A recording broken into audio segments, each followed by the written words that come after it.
Halo, saya Luis Maria Sektining Tias. Saya akan menjelaskan materi ekonomi kelas 11 tentang pengangguran.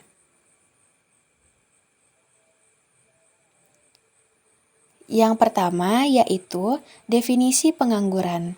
Pengangguran adalah kondisi ketika seseorang yang termasuk dalam angkatan kerja atau usia produktif dan aktif mencari kerja tidak memiliki pekerjaan.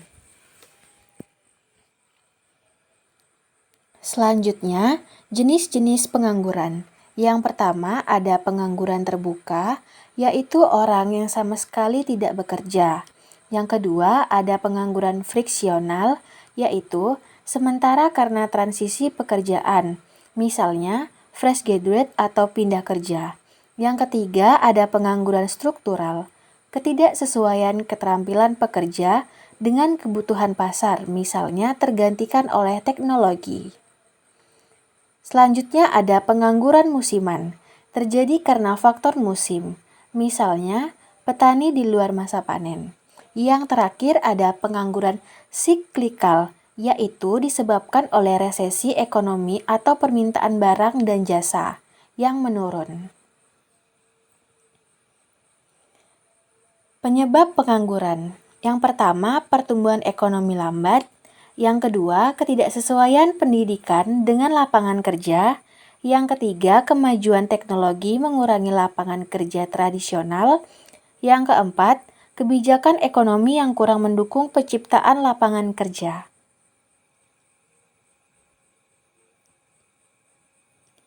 Selanjutnya ada dampak pengangguran. Yang pertama, dampak pada ekonomi, menurunnya pendapatan nasional dan produktivitas. Yang kedua, dampak pada sosial, meningkatnya kemiskinan dan kriminalitas. Yang ketiga, dampak pada individu, stres, kehilangan, dan penurunan kesejahteraan. Solusi untuk mengatasi pengangguran yang pertama, pelatihan keterampilan untuk menyesuaikan dengan kebutuhan industri. Yang kedua, insentif bagi perusahaan untuk membuka lapangan kerja. Yang ketiga, pengembangan sektor kreatif dan wirausaha. Yang keempat, kebijakan pemerintah seperti padat karya atau investasi di industri baru.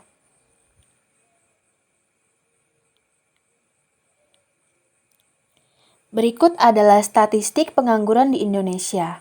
Di Indonesia, tingkat pengangguran terbuka menunjukkan fluktuasi yang signifikan selama beberapa tahun terakhir. Pada tahun 2020, tingkat kemiskinan di Indonesia mencapai 4,99% yang kemudian turun pada tahun 2021 menjadi 3,28%.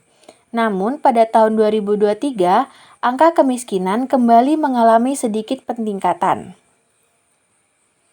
Dalam hal jenis pengangguran, kita dapat melihat bahwa kemiskinan di Indonesia disebabkan oleh kemiskinan siklis yang mencapai 50% dari total kemiskinan.